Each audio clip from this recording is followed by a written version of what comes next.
Joining us the panel, Michael Kroger, former Victorian Liberal President, Steve Conroy, former Labor Senator and Cabinet Minister.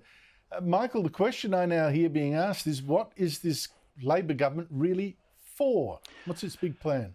Well, it's a very good point. It doesn't have a big plan. The decay started with The Voice, where it was offside with the majority of Australians. That seemed to have taken the wind out of the government. Ever since then, they've been on a downward trajectory. He's offside with the Australian public in relation to immigration. He's offside with them in relation to nuclear. He's offside with the Australian community in relation to the Middle East and Israel.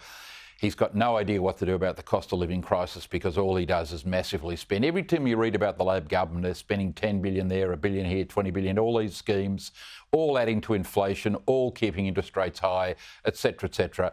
He's in a world of pain. He's like a punch-drunk boxer. He doesn't know where to go or what to do. And as I've said for many weeks now, Peter Dutton is favourite to win the election, and quite rightly so, Andrew.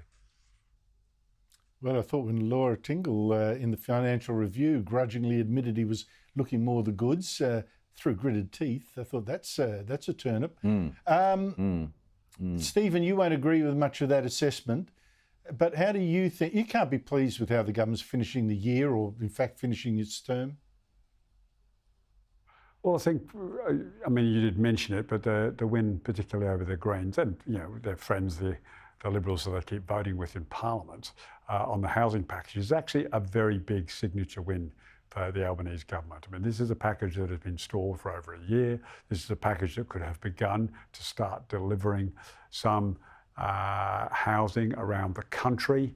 You know, there's lag times on that, obviously, but, you know, starting a year later than you should have means that, you know, more Australians are not going to have accessibility to housing. So I think this is a big, big win. And the Greens, you know, are starting to panic about their own electoral prospects. You have to see setbacks in Queensland, setbacks in the ACT, setbacks in Victoria in their own council areas.